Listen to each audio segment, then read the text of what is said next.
Dans cette vidéo, on va présenter les lois usuelles discrètes.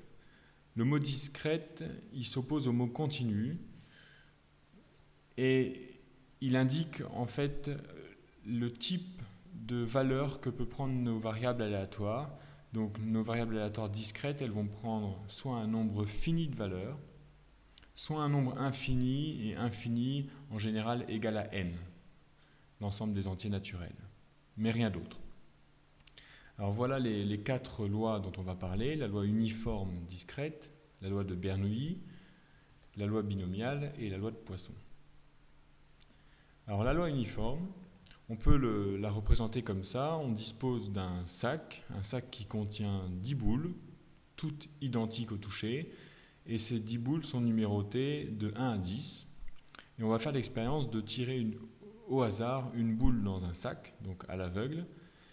Et ce qui se passe en faisant ça, c'est qu'on a autant de chances de tirer la boule qui est numérotée 1 et la boule qui est numérotée 5 ou 6 ou autre chose. Et une fois qu'on a tiré la boule, on note le numéro qui apparaît dessus. Donc cette expérience aléatoire, puisque chacune des boules a autant de chances d'être tirée l'une que l'autre, on peut dire que le fait de noter un numéro suit une loi uniforme entre 1 et 10, parce que quand on note le numéro, les numéros des boules sont compris entre 1 et 10, et donc la loi uniforme aura pour valeur une valeur entre 1 et 10. Alors de manière un petit peu plus formelle, x va être ma variable aléatoire qui va suivre une loi uniforme, et x de oméga, c'est l'ensemble des valeurs possibles prises par x. Donc pour qu'une loi soit uniforme, il faut d'abord que l'ensemble des valeurs de x soit un nombre fini. Donc ici, j'ai pris n valeurs que j'ai appelées k1 jusqu'à kn. Donc dans mon exemple précédent, ce serait de 1 à 10.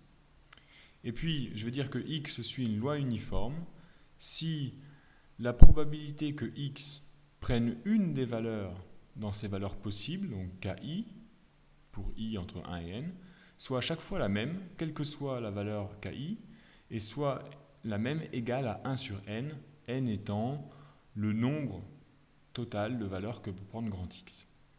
Autrement dit, la loi, ici, elle ne dépend pas des valeurs ki, elle dépend juste du nombre de ces valeurs-là. Donc c'est ce qu'on appelle une loi uniforme. Alors on la note, cette loi, où on dit que x, en notation, suit une loi uniforme avec un grand U comme ceci, et k1, kn, les valeurs possibles prises par x. Donc si j'étais dans mon exemple précédent, je mettrais U accolade 1 jusqu'à 10. Alors la loi de Bernoulli,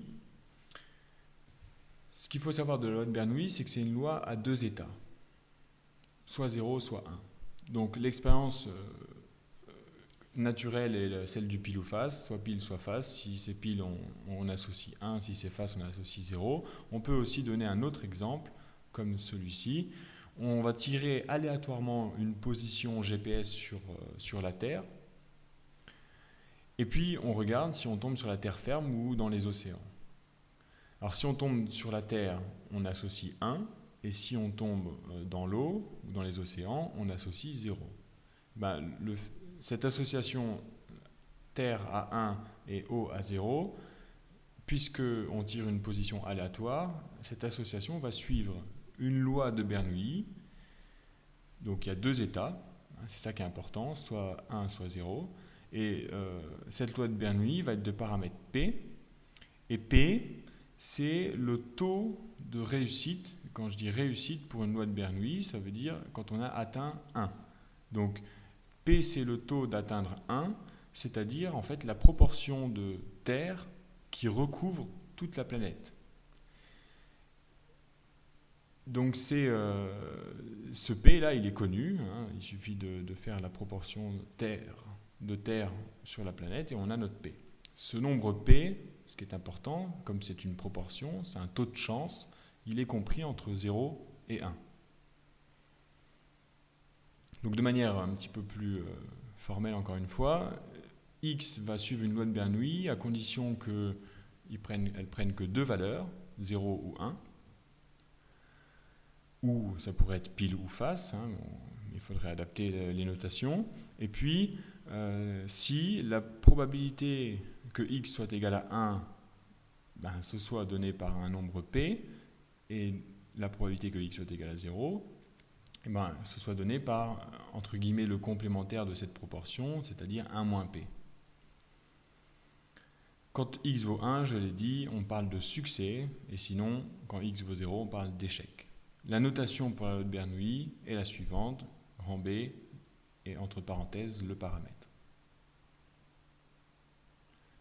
La loi binomiale, elle est très liée à la loi de Bernoulli, puisque en fait, cette fois-ci, on va répéter une expérience de Bernoulli n fois.